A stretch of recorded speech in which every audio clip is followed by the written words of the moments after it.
Hello बच्चों, let's read this question. The question says consider the following statements. अब यहाँ पे दो स्टेटमेंट्स हमें दे रखी हैं। पहली स्टेटमेंट दे रखी है कि जो mature sperm, egg cell and nutritive fluid are deposited in cocoon produced by the gland cells of clitellum.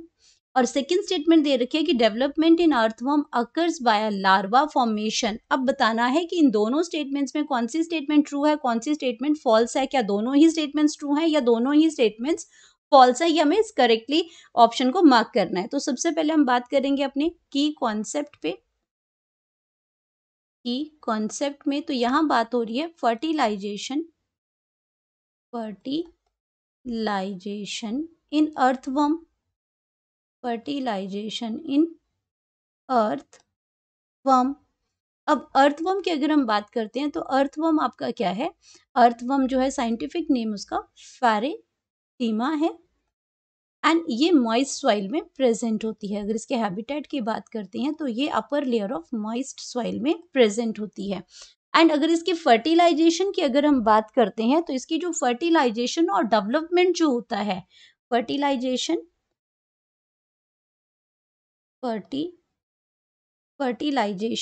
और जो डेवलपमेंट है, फर्टिलाइजेशन एंड जो डेवलपमेंट ये आपका कहाँ पे होता है? Occurs in cocoon. कोकून के अंदर प्रेजेंट होता है ये। अब कोकून आपका क्या है? जो कोकून जो है ये आपकी क्या है? ये कोकून जो होता है that is cocoon is produced. अगर कोकून की बात करते हैं तो it is produced by the gland cells of clitellum. Clitellum जो है वो कोकून को प्रोड्यूस करता है। एंड ये इसके अंदर कोकून के अंदर क्या प्रेजेंट होता है? कोकून की अगर हम बात करते हैं तो इसके अंदर मैच्योर स्पर्म प्रेजेंट होता है। मैच्योर स्पर्म प्रेजेंट होगा एंड स्पर्म्स होंगे। इसी के अंदर क्या प्रेजेंट होगा? एग सेल्स प्रेजेंट होंगे और इसके लिए न्यूट्रिटिव फ्लूइड प्रेजेंट होगा। न्यूट्रिटिव जो फ्लूइड होगा वो क्या होगा? इसी कोकून के अंदर प्रेजेंट होगा। तो जितनी फर्टिलाइजेशन होगी, डेवलपमेंट होगी, वो कोकून के अंदर ही होगी और कोकून प्रोड्यूस करता है क्लाइटेलम ग्लैंड सेल। क्योंकि जो क्लाइटेलम है ये आपका ग्लैंडुलर टिश्यू है। क्लाइटेलम की अगर हम बात करते हैं तो ये क्या है? ग्लैंडुलर टिश्यू का बैंड है। ग्लैंडुलर टिश्यू का एक डार्क बैंड है इसके अंदर और ये प्रोड्यूस करता है कोकून को। और कोकून के अंदर मैच्योर स्पर्म्स होते हैं, एग सेल्स और न्यूट्रिटिव फ्लूइड होता है। और जो क्या देता है? जो बेबी वर्म्स, जब फर्टिलाइजेशन हो जाती है तो ये प्रोड्यूस करता है बेबी वर्म्स को प्रोड्यूस करता है। No larva formation.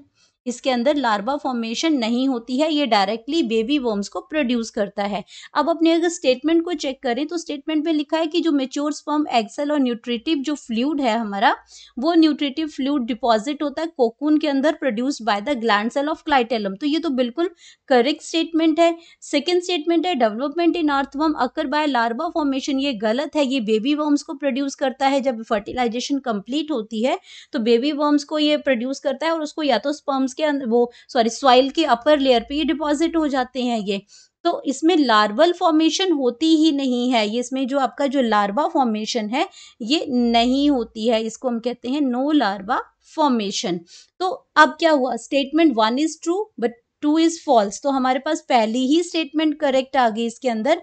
अब स्टेटमेंट 1 फॉल्स लिखी है सेकंड में, तो ये गलत है। दोनों ट्रू नहीं है, दोनों फॉल्स नहीं है। तो हमारे पास जो करेक्ट जो स्टेटमेंट आ गई वो फर्स्ट आ गई, statement 1 is true but 2 is the false. तो हमारे पास आ जाएगा करेक्ट ऑप्शन और करेक्ट ऑप्शन आ जाएगा option number 1। Hope you understood it well. Best of luck.